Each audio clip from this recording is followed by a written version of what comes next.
നമസ്കാരം. എൻ്റെ പേര് ജിനു പി കെ. പ്രൊഡക്ഷൻ കൺട്രോളറായിട്ട് വർക്ക് ചെയ്യുകയാണ്. ഞാനിന്നിവിടെ വന്നിരിക്കുന്നത് ജാനേമൻ എന്ന് പറയുന്ന സിനിമയുടെ ലൊക്കേഷൻ വിശേഷങ്ങൾ പങ്കുവെക്കാനായിട്ടാണ്. ചിയേഴ്സ് എൻ്റർടൈൻമെൻറ്റിൻ്റെ ബാനറിൽ ലക്ഷ്മിയും ഗണേഷും കൂടി നിർമ്മിച്ച് ചിദംബരം സംവിധാനം ചെയ്തിരിക്കുന്ന സിനിമയാണ് ജാനേമൻ. ആ സിനിമയിലോട്ട് എൻ്റെ എൻട്രി എന്ന് പറയുന്നത് ഈ ചിദംബരം എൻ്റെ അതിന് മുന്നേയുള്ള സുഹൃത്താണ്. കമ്മട്ടിപ്പാടം എന്ന് പറയുന്ന സിനിമയിൽ ഞാനും ചിദംബരവും കൂടി ഒരുമിച്ച് വർക്ക് ചെയ്തിട്ടുണ്ട്. ചിദംബരം അതിനകത്ത് അഭിനയിച്ചിട്ടും കൂടിയുണ്ട്. അവിടെ നിന്നുള്ളൊരു സുഹൃത്ത് ബന്ധമാണ് ചിദംബരമായിട്ടുള്ളത് ജാനേമനിലോട്ട് എത്തുന്നത്. അതിലുപരി എൻ്റെയും അതിൻ്റെ പ്രൊഡ്യൂസേഴ്സായ ലക്ഷ്മിയുടെയും ഗണേശൻ്റെ ഒരു കോമൺ സുഹൃത്തുണ്ട്, അനൂട്ടൻ എന്നാണ് പേര്. അപ്പം അനൂട്ടനാണ് എന്നെ ലക്ഷ്മിനെയും ഗണേശനെയും പരിചയപ്പെടുത്തി തരുന്നത് അതിൻ്റെ പ്രൊഡ്യൂസേഴ്സിന്. അങ്ങനെയാണ് ഞാൻ ആ സിനിമയിലോട്ട് എൻട്രി ആവുന്നത്. ഈ സിനിമയിലോട്ട് വന്ന് ഈ സിനിമയുടെ സ്ക്രിപ്റ്റ് കഥ കേൾക്കുമ്പോൾ നമുക്ക് മുന്നിലുള്ള ലൊക്കേഷൻ വൈസുള്ള ഏക വെല്ലുവിളി എന്ന് പറയുന്നത് രണ്ട് വീടുകളാണ്. അതായത് ഓപ്പോസിറ്റ് ഉള്ള രണ്ട് വീടുകളാണ് ആ സിനിമയിലെ പ്രധാന ലൊക്കേഷൻ. അപ്പോൾ ഒരു വീട് ഒരു 2 നില വീടും അതിന് നേരെ ഓപ്പോസിറ്റ് ഒരു റോഡിന്റെ സ്പേസ് മാത്രം വിട്ടുണ്ട് അതിന് നേരെ ഓപ്പോസിറ്റ് സൈഡിൽ ഒരു ഓടിട്ട വീടും വേണം. ഇതാണ് ആ സിനിമയുടെ പ്രധാന ലൊക്കേഷൻ. സിനിമ കണ്ട എല്ലാവർക്കും അറിയാം. അപ്പൊ ഈ ലൊക്കേഷൻ നോക്കിയാണ് ഞങ്ങൾ ആദ്യം തന്നെ യാത്ര തുടങ്ങുന്നത്. കാരണം വെച്ചാൽ സിനിമയുടെ 90% ഈ 2 വീടുകളാണ്. അപ്പൊ ഈ വീടുകൾ കണ്ടെത്തുക എന്നുള്ളതായിരുന്നു ജാനേമൻ എന്ന സിനിമയുടെ ഏറ്റവും വലിയ ഒരു വെല്ലുവിളി എന്ന് പറയുന്നത്. ഇത് അന്വേഷിച്ച് ഞങ്ങൾ നടന്ന് ഏറ്റവും ദിവസം ഞങ്ങൾക്ക് ചെല്ലാനം, എറണാകുളത്തുള്ള ചെല്ലാനം എന്ന് പറഞ്ഞ സ്ഥലത്താണ് നമ്മൾ ഈ വീട് കണ്ടെത്തുന്നത്. അപ്പൊ ഈ വീടിന്റെ കുറച്ച് പ്രത്യേകതകളുണ്ട്. കാര്യം എന്ന് വെച്ച് കഴിഞ്ഞാൽ ഈ ചെറിയ ഓടിട്ട വീടിന്റെ വിൻഡോയിൽ കൂടി ജനലിൽ കൂടി നോക്കിക്കഴിഞ്ഞ് കഴിഞ്ഞാൽ നേരെ ഓപ്പോസിറ്റുള്ള വീടിന്റെ വിൻഡോ കാണണം. ഓപ്പോസിറ്റുള്ള 2 നില വീടിന്റെ ജനലി വിൻഡോ കൂടി നോക്കിക്കഴിഞ്ഞാൽ നേരെ ഓപ്പോസിറ്റുള്ള ഓടിട്ട വീടിന്റെ മുറ്റവും വിൻഡോയും കാണണം. ഇങ്ങനെ കുറച്ച് ആ സ്ക്രിപ്റ്റിലുള്ള കുറച്ച് ഇതുണ്ട്. അതനുസരിച്ചുള്ള വീടാണ് നോക്കി നടന്നത്. ഏറ്റവും അവസാനം ഞങ്ങൾക്ക് ഇത് കണ്ടു കിട്ടുന്ന ചെല്ലാനം എന്ന് പറയുന്ന സ്ഥലത്താണ് എറണാകുളത്ത്. അപ്പൊ ചെല്ലാനം പൊതുവെ ഒരു കടലോര ഗ്രാമപ്രദേശമാണ് ചെല്ലാനം. ചെല്ലാനത്തെ ആൾക്കാരുടെ ജീവിത രീതിക്ക് എനിക്ക് തോന്നുന്നു കുറേയൊക്കെ അറിയാൻ പറ്റിയിരിക്കും. അങ്ങനത്തെ ഒരു സ്ഥലത്ത് ഞങ്ങൾ ഇങ്ങനെ ലൊക്കേഷൻ നോക്കി വീട് കണ്ടുപിടിച്ചു. ഞങ്ങൾ ആദ്യം പ്രൊഡ്യൂസറും ഞങ്ങളും എല്ലാവരും കൂടി ചെന്ന് വീട്ടുകാരോട് സംസാരിച്ചു. അപ്പൊ ഈ 2 നില വീടിന്റെ നേരെ ഓപ്പോസിറ്റ് കണ്ട ചെറിയ ഓടിട്ട വീട് ഒരു വാടകക്കാരാണ് ആ വീട്ടില്. അവരോട് സംസാരിച്ചു. അവർക്ക് ഒരു കുഴപ്പമില്ല, അവർ ഷൂട്ട് ചെയ്യാമെന്ന് പറഞ്ഞു. അതിന്റെ ഓണറുടെ നമ്പർ കിട്ടി. ഓണറിനെ വിളിച്ചു. ഓണറോട് സംസാരിച്ചു. അയാൾ തരാമെന്ന് പറഞ്ഞു. അതിന്റെ ഒരു വാടകയൊക്കെ നമ്മൾ ഫിക്സ് ചെയ്തു. ഈ നേരെ മുമ്പിലുള്ള 2 നില വീട് അതിന്റെ ഓണറോട് സംസാരിക്കുവാണ്. അപ്പൊ സംസാരിച്ച് അയാളെ കുറച്ച് ടേംസ് ആൻഡ് കണ്ടീഷൻസ് ഒക്കെ പറഞ്ഞു. നമ്മളതെല്ലാം അംഗീകരിച്ചു. നമ്മളൊരു ദിവസം ഫിക്സ് ചെയ്തു. എഗ്രിമെന്റ് എഴുതാമെന്ന് വെച്ചാൽ എഗ്രിമെന്റ് അഡ്രസ്സൊക്കെ വാങ്ങിച്ചിട്ട് വന്ന് എഗ്രിമെന്റ് ഒക്കെ ഡ്രാഫ്റ്റ് ചെയ്ത് ഞങ്ങൾ എല്ലാവരും കൂടി ലൊക്കേഷനും കൂടി ഒന്നും കൂടി കാണണം. അങ്ങനെ ഞാൻ, അതിന്റെ പ്രൊഡ്യൂസേഴ്സ് 2 പേര്, ഡയറക്ടർ, DOP, ഞങ്ങളെല്ലാവരും കൂടി. എൻ്റെ കൂടെ ഷൈൻ എന്ന് പറഞ്ഞൊരു പ്രൊഡക്ഷൻ എക്സിക്യൂട്ടീവാണ് വർക്ക് ചെയ്ത്. ഷൈൻ ഉണ്ട്. അപ്പൊ ഷൈനാണ് സ്ഥിരമായിട്ട് എഗ്രിമെന്റ് ഒക്കെ എഴുതുന്ന ആള്. അപ്പൊ ഷൈൻ എഗ്രിമെന്റ് ഒക്കെ എഴുതി തയ്യാറാക്കി. ഞാനും ഷൈനും ഞങ്ങളെല്ലാവരും കൂടി ചെന്നു. ഇങ്ങനെ ഓടിട്ട വീട്ടിൽ സംസാരിച്ച് നമ്മൾ പൈസ ഒക്കെ പറഞ്ഞ് ധാരണ എത്തിയിരുന്നു. നമുക്ക് 10-35 ദിവസത്തോളം ഈ വീട് വേണം എന്നുള്ളതായിരുന്നു നമ്മുടെ ഒരു ധാരണ. അതനുസരിച്ച് സംസാരിച്ചു. അങ്ങനെ ഓടിട്ട വീടിന്റെ കാര്യങ്ങളൊക്കെ സംസാരിച്ചു. രണ്ടാമത് നേരെ ഓപ്പോസിറ്റുള്ള ടെറസ് 2 നില വീട്ടിൽ ചെന്നു കഴിഞ്ഞപ്പോൾ ഞങ്ങൾ ഇതിന് മുന്നേ ഇയാളോട് ഒരാഴ്ച മുന്നേ സംസാരിച്ചേക്കണ ടേംസ് ആൻഡ് കണ്ടീഷൻസ്, അതിന്റെ റെന്റും പരിപാടികളുണ്ടല്ല, ഇത് എല്ലാം എഗ്രിമെന്റ് ആക്കിയിട്ടാണ് ഞങ്ങൾ അവിടെ ചെല്ലുന്നത്. ഈവൻ അയാൾക്ക് അഡ്വാൻസ് കൊടുക്കാനുള്ള ചെക്കോ അല്ലെങ്കിൽ അക്കൗണ്ട് ട്രാൻസ്ഫർ ആണെങ്കിൽ അക്കൗണ്ട് ട്രാൻസ്ഫർ ചെയ്യാന്നുള്ള രീതിയിൽ അവിടെ ചെന്ന് കഴിയുമ്പോൾ എന്താ പ്രശ്നം എന്ന് വെച്ചാൽ ഈ വീടിന് കുറച്ച് മാറ്റങ്ങളൊക്കെ വരുത്തണം. അപ്പൊ ഈ സിനിമയിലെ ഒരു പ്രധാന ഘടകമാണ് ഈ സിനിമയിലെ വീടിന്റെ മുന്നിലുള്ള പൂന്തോട്ടവും പരിപാടിയൊക്കെ. അതുമല്ല ഇവിടെ കുറച്ച് ലൈറ്റ്സ് വിഷ്ണു തണ്ടാശ്ശേരിയാണ് ഷൂട്ട് ചെയ്തേക്കുന്നത്.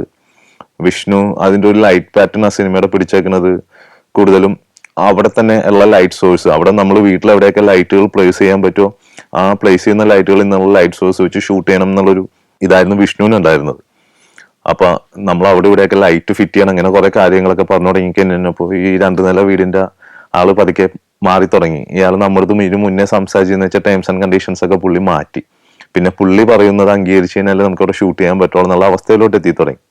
പൈസ കൂടുതൽ വേണം എന്നുള്ള ആവശ്യമായി. അങ്ങനെ നമ്മൾ അവിടെ നിന്ന് ഇത് നടക്കൂല എന്നുള്ള അവസ്ഥയിൽ ഞങ്ങൾ ഇറങ്ങുവാണ്. വൈകിട്ടാണ് ഇതൊക്കെ സംഭവിക്കുന്നത്. വൈകിട്ട് 5 മണി 7 മണി 2 മണിക്കൂറോളം നമ്മൾ അവിടെ നിന്ന് ഇയാളായിട്ടൊക്കെ സംസാരിച്ചു. പലരെയും വിളിച്ചു സംസാരിപ്പിച്ചു. പുള്ളിയുടെ ഫാമിലി മെമ്പേഴ്സൊക്കെ ആയിട്ട് സംസാരിച്ചു. എന്നിട്ടൊന്നും പുള്ളി വന്നിട്ട് പുറത്ത് വന്നിട്ട് പറഞ്ഞു ഇത് നടക്കൂല എന്ന് പറഞ്ഞു. അങ്ങനെ അവിടെ വെച്ചിട്ട് നമ്മൾ സിനിമ പോസ്റ്റ്പോൺ ചെയ്താലോ എന്ന് ആലോചിക്കും. കാരണം വെച്ചാൽ ഇതുപോലത്തെ ഒരു ലൊക്കേഷൻ കണ്ടെത്തുക എന്നുള്ളത് കുറച്ച് വെല്ലുവിളിയാണ്. ഈ ഓപ്പോസിറ്റ് വീടുകൾ പോസ്റ്റ്പോൺ ചെയ്ത് ലൊക്കേഷൻ കണ്ടുപിടിക്കാം എന്നുള്ളൊരു ധാരണയിലോട്ടൊക്കെ പോവാണ്. അപ്പൊ അർജുന്റെ ഡേറ്റുമായി ബന്ധപ്പെട്ട് ചില പ്രശ്നങ്ങളുണ്ട്. അപ്പൊ പടം നമ്മൾ പറഞ്ഞ സമയത്തിന് തുടങ്ങണം, തീർക്കണം തുടങ്ങിയ കാര്യങ്ങളൊക്കെ അതിന് മുന്നിലുണ്ട്. അങ്ങനെ നമ്മൾ പിറ്റേ ദിവസം തീരുമാനിക്കുകയാണ് പലരും പല വഴിക്ക് പല റൂട്ടുകളിലായിട്ട് സഞ്ചരിക്കാം. എന്നിട്ട് കിട്ടുന്ന ഫോട്ടോസും പരിപാടിയും വെച്ച് നമുക്ക് എടുത്തിട്ട് നമുക്ക് ഷോട്ട് ചെയ്ത് നമുക്ക് ഓക്കെ ആണെന്ന് തോന്നുന്ന ഒരു ലൊക്കേഷൻ നമുക്ക് എത്തിച്ചേരാന്നുള്ള രീതിയിൽ പിറ്റേ ദിവസം തൊട്ട് എല്ലാവരും പല റൂട്ടുകളായിട്ട് തിരിഞ്ഞിട്ട് മുന്നോട്ട് പോയിക്കൊണ്ടിരിക്കുകയാണ്.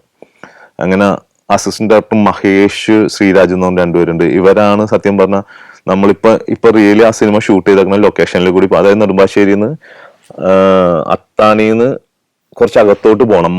അന്നമനട എന്ന് പറഞ്ഞ സ്ഥലമാണ് നമ്മളിപ്പോ ഈ പടം ഷൂട്ട് ചെയ്ത സ്ഥലം. അങ്ങനെ അന്നമനടയിലെ വീട് അവിടെ കൂടി ലൊക്കേഷൻ നോക്കി പോണ ഒരു യാത്രയിലാണ് അവർ കാണുന്നത്.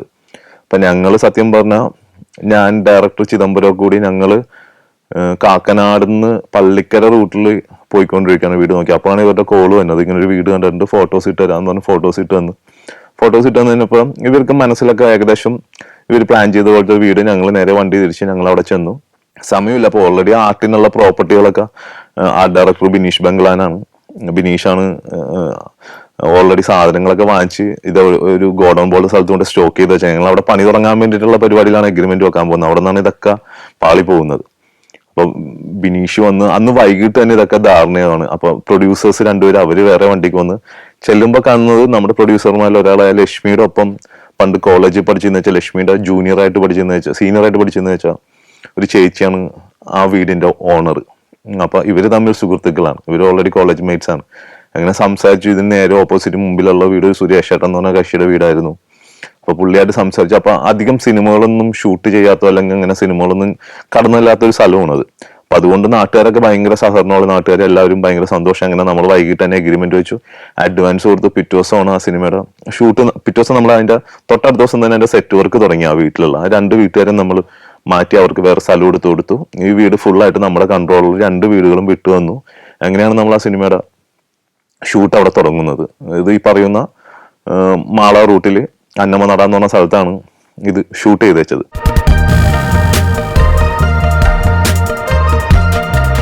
മൂന്ന് ഭൂഖണ്ഡങ്ങളിൽ സ്ഥിതി ചെയ്യുന്ന 4 രാജ്യങ്ങളിലെ വിശദമായ കാഴ്ചകളുമായി സഞ്ചാരം 14-ാം വോളിയം പെൻഡ്രൈവിൽ Azerbaijan, Indonesia, Tajikistan, Peru. Sancharam volume number 14. Pendrive വില 4000 രൂപ. ഫുൾ HDയിലുള്ള ഈ അപൂർവ ദൃശ്യയാത്രാ വിവരണ ശേഖരം സ്വന്തമാക്കാൻ 99544422 എന്ന നമ്പറിലേക്ക് സഞ്ചാരം എന്ന് SMS ചെയ്യൂ. ജാനേമനില് നമ്മൾ ഓപ്പണിംഗ് സീനായ ബേസിലിന്റെ രംഗങ്ങൾ ചിത്രീകരിച്ചിരിക്കുന്നത് മണാലിയിലാണ്. നമ്മൾ ഡിസംബർ സമയത്താണ് മണാലിയിൽ ഷൂട്ട് ചെയ്യുന്നത്. അപ്പൊ ഈ സിനിമ കണ്ട കുറെ ആൾക്കാർ എൻ്റെ അടുത്ത് ചോദിച്ചിട്ടുണ്ട്, നിങ്ങളിത് കാനഡയിലാണോ ഷൂട്ട് ചെയ്തതെന്നുള്ളത്. എനിക്ക് തോന്നുന്നു ഡിസംബറും കൂടി ആയതുകൊണ്ടായിരിക്കാം കൃത്യമായിട്ട് അതിൻ്റെ അകത്ത് കാണിക്കുന്ന ബേസിലിന്റെ വീട് നമ്മൾ കൃത്യമായിട്ട് അവിടെ ഒരു വീട് കിട്ടി. അതിൻ്റെ അകത്ത് നമ്മളൊരു പരിപാടി, ഒരു ആർട്ടിൻ്റെതായ ഒരു എക്സ്റ്റൻഷനും വേണ്ടി വന്നിട്ടുള്ള നമ്മൾ ആ വീട് അതേപടി തന്നെ ഉപയോഗിക്കുകയാണ് ചെയ്തേക്കുന്നത്. പിന്നെ ആ നടന്നു പോകുന്ന വഴികൾ അതെല്ലാം ആ സമയത്ത് കൃത്യമായിട്ട് മഞ്ഞ് വീണ് എനിക്ക് തോന്നുന്നു ഏകദേശം കാനഡയോട് സെയിം ഫീല് തോന്നുന്ന അതേ അവസ്ഥയിലാണ് ആ സ്ഥലം ഉണ്ടായിരുന്നത്. അപ്പൊ അവിടുത്തെ ഷൂട്ടുകൾ അതുകൊണ്ട് വളരെ സ്മൂത്ത് ആയിട്ട് അവിടെയും വലിയ പ്രശ്നമൊന്നും ഉണ്ടായിരുന്നില്ല. പിന്നെ പറഞ്ഞ ടെമ്പറേച്ചറിന്റെ ചെറിയ പ്രശ്നങ്ങളൊക്കെ എല്ലാവർക്കും ഉണ്ടായിരുന്നു. ഹെൽത്ത് ഇഷ്യൂസ്, അത്രയും തണുപ്പിൽ നിന്ന് വർക്ക് ചെയ്യുന്നത്, അല്ലാതെ വേറെ പ്രശ്നങ്ങളൊന്നും ഇല്ലാതെ നമ്മൾ വളരെ ഈസി ആയിട്ട് ഷൂട്ട് ചെയ്ത് പോകുന്നു അവിടെ നിന്നല്ല. അതിൻ്റെ അകത്ത് നമ്മൾ എയർപോർട്ട് സീക്വൻസ് കാണിക്കുന്നുണ്ട്. ബേസിൽ വന്ന് ഇറങ്ങുന്നത്, എയർപോർട്ടിൽ ഇവർ പിക്ക് ചെയ്യാൻ വേണ്ടി വരുന്നത് അർജുനും കൂടി. അപ്പൊ അത് നമ്മൾ ചിത്രീകരിച്ചേക്കുന്നത് ശരിക്കും നെടുമ്പാശ്ശേരി ഇന്റർനാഷണൽ എയർപോർട്ടിൽ തന്നെയാണ്. അപ്പൊ അവിടെ ഷൂട്ട് ചെയ്യുമ്പോൾ മണിക്കൂറിനാണ് എയർപോർട്ട് നമുക്ക് ചാർജ് ചെയ്യുന്നത്. അപ്പോൾ ഓരോ മണിക്കൂർ കഴിയുന്തോറും അവിടെ കുറച്ച് ഷൂട്ടും ഡിലേ. നമ്മൾ രാവിലെ പ്ലാൻ ചെയ്ത രീതിയിൽ തുടങ്ങാൻ പറ്റിയില്ല അന്ന് രാവിലെ. അപ്പോൾ ഓരോ മണിക്കൂർ കഴിയുന്തോറും പ്രൊഡ്യൂസറിന് ഇങ്ങനെ വിളിച്ചോണ്ടിരിക്കും, ടെൻഷൻ കൂടിയിട്ട് ഇപ്പൊ കഴിയുമെന്ന് ചോദിച്ചു. കാരണം വെച്ചാൽ മണിക്കൂറിന് അവിടെ പൈസ കൊടുത്തുകൊണ്ടിരിക്കുകയാണ്. അപ്പൊ അത് ആ രംഗം ചിത്രീകരിച്ചേക്കുന്നത് ഇന്റർനാഷണൽ എയർപോർട്ടിൽ തന്നെയാണ്. ജാനമൻ എന്ന് പറയുന്ന പടത്തിൽ നമ്മൾ ഏകദേശം ഒരു 3 ദിവസത്തോളമാണ് എക്സ്റ്റീരിയർ സീനുകൾ പ്ലാൻ ചെയ്തത്. അതായത് ഈ നമ്മളിപ്പോൾ നേരത്തെ പറഞ്ഞ വീടുകൾ വിട്ടിട്ട് പിന്നെ പുറത്ത് വരുന്ന ഷൂട്ട് ഒരു 3 ദിവസത്തെ ഷൂട്ടാണ് ഉണ്ടായത്. അതിൻ്റെ അകത്ത് എയർപോർട്ട്, പിന്നെ കടമക്കുടി, ഇങ്ങനെ കുറച്ച് സ്ഥലങ്ങളാണ് നമുക്ക് ആകെ ഷൂട്ട് ചെയ്യേണ്ടത്. അതിൻ്റെ എയർപോർട്ട് നമ്മൾ ഷൂട്ടിങ് കഴിഞ്ഞിട്ട് അടുത്ത ലൊക്കേഷനിലോട്ട് എക്സ്റ്റീരിയർ തന്നെ മുട്ടം യാർഡിൻ്റെ ആ വഴിയിലാണ് നമുക്ക് ഷൂട്ട് ചെയ്യാനുള്ളത്. അപ്പൊ ആ വഴിയിലോട്ടുള്ള യാത്രയിൽ ബാക്കി എല്ലാവരെയും പറഞ്ഞു വിട്ടിട്ട് കാറിൽ നമ്മൾ റിഗ് ചെയ്ത് അർജുനെയും ബേസിലിനെയും വെച്ചിട്ടാണ് നമ്മൾ ആ രംഗങ്ങൾ ചിത്രീകരിച്ചത്. അപ്പോൾ വേറെ ക്രൂവോ ബഹളമോ ഒന്നുമില്ല. പോണ വഴിക്ക് ഇപ്പൊ അർജുൻ ആയാലും ബേസിലായാലും ചിദംബരവും ഡയറക്ടറായിട്ടൊക്കെ അവരെല്ലാവരും നമ്മളെല്ലാം ഭയങ്കര സുഹൃത്തുക്കളാണ്. അപ്പൊ അതിന്റെ ഒരു ആർട്ടിസ്റ്റ് എന്നുള്ള രീതിയിലുള്ള വേറെ പ്രശ്നങ്ങളൊന്നും നമുക്ക് അതിൻ്റെ അകത്ത് അനുഭവിക്കേണ്ടിയൊന്നും വന്നുള്ളത്. അതുകൊണ്ട് നമ്മുടെ കൂടെ കട്ടക്ക് എപ്പോഴും ഉണ്ടാവുമായിരുന്നു. ഇപ്പോൾ ഓടണം എന്ന് പറഞ്ഞാൽ അർജുൻ ഇപ്പോൾ ഓടുമായിരുന്നു ആ പടത്തിൽ. അങ്ങനെയായിരുന്നു അർജുൻ്റെ അവസ്ഥ.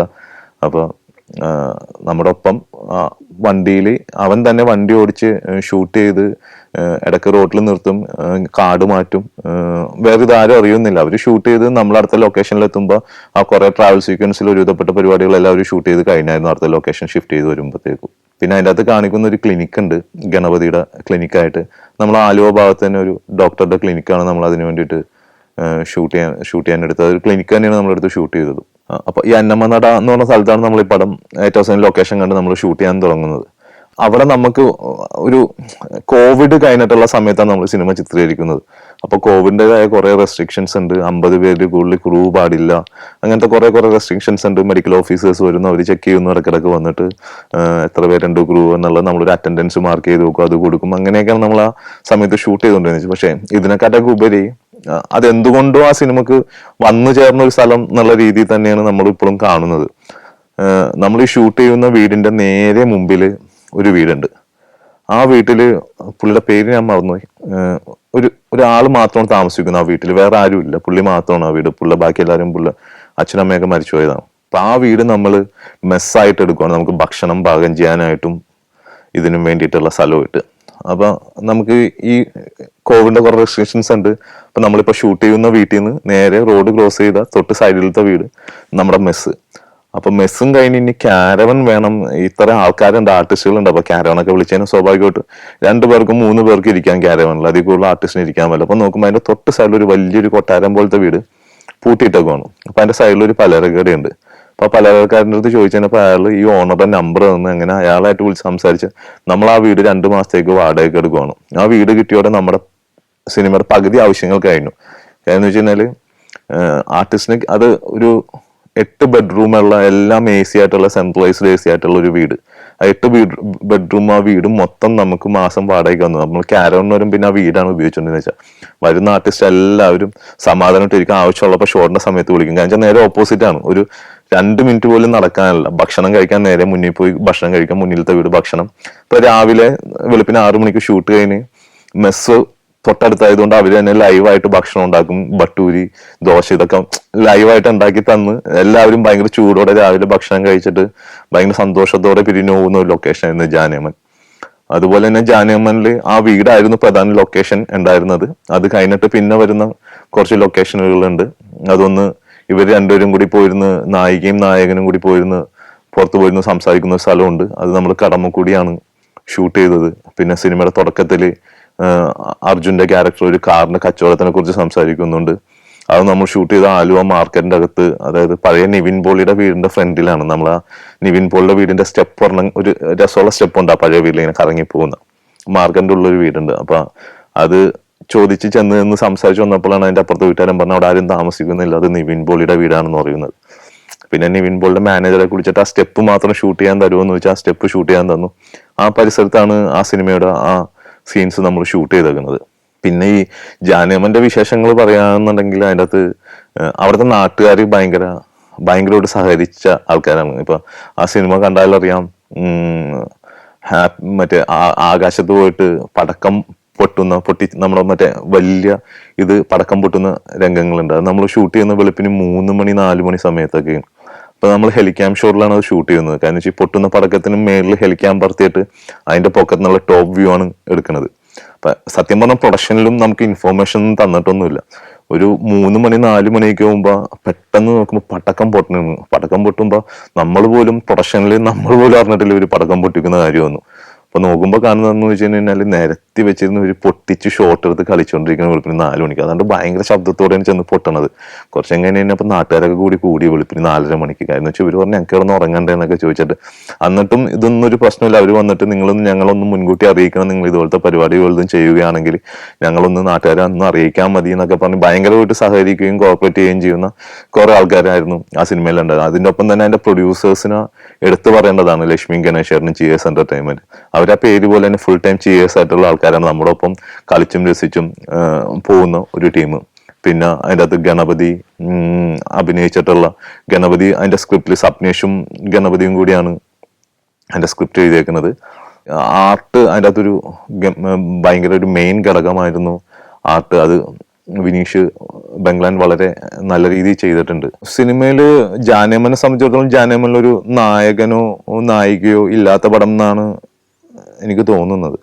അതിൽ അഭിനയിച്ച കുറെ ആൾക്കാരുണ്ട്. അർജുൻ, ബാലു, ഗണപതി, ലാൽ സാറ്, സജിൻ ഗോപു, ശരത് സാബ, അങ്ങനെ ഒത്തിരി പേരുണ്ട്. ഇപ്പൊ ശരത്തിനെ സംബന്ധിച്ചിടത്തോളം ശരത് സാബയുടെ ആദ്യത്തെ പടമാണെന്ന് തോന്നുന്നു ജാനേമൻ.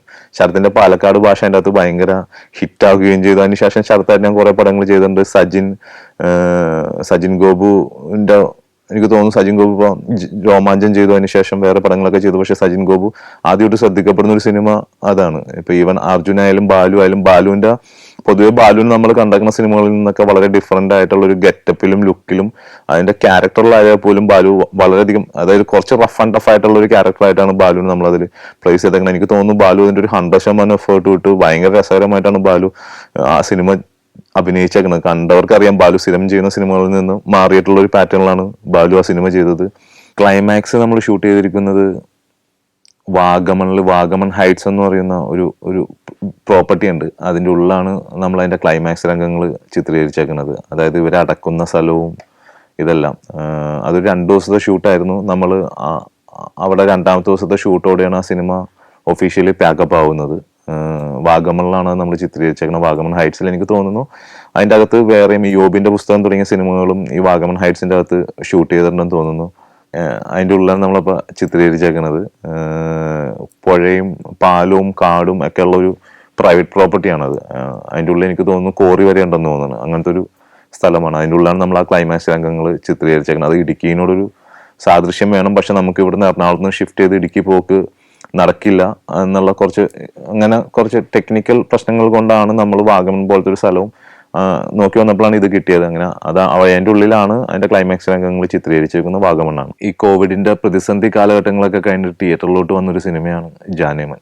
ആ ജാനേമനെ കേരളത്തിലെ പ്രേക്ഷകര് 2 കൈ നീട്ടി സ്വീകരിക്കുകയാണ് ചെയ്തത്. അതൊരു വലിയ സന്തോഷവും വലിയ ആഘോഷവുമായി മാറി ആ സിനിമയുടെ വിജയം. ആ സിനിമ തിയേറ്ററിൽ 100 ദിവസം ഓടി എന്നുള്ളത് അതിലുപരിയുള്ള സന്തോഷമാണ്. പക്ഷെ ഈ സന്തോഷങ്ങളെല്ലാം പങ്കുവെക്കുമ്പോഴും ഒരു നഷ്ടവും കൂടിയുണ്ട്. അതിൻ്റെ അകത്ത് അഭിനയിച്ച ഹരീഷ് പേങ്ങൻ എന്ന് പറഞ്ഞ ആർട്ടിസ്റ്റ് ഉണ്ട്. ഹരീഷ് പേങ്ങൻ ആ സിനിമ കണ്ട ആരും മറക്കൂല. ഇടക്കിടക്ക് വന്ന് ബേസിൻ്റെ അടുത്ത് ഓരോ ഡയലോഗ് അടിച്ചു പോകുന്ന ഹരീഷ് പേങ്ങൻ ഉണ്ട്.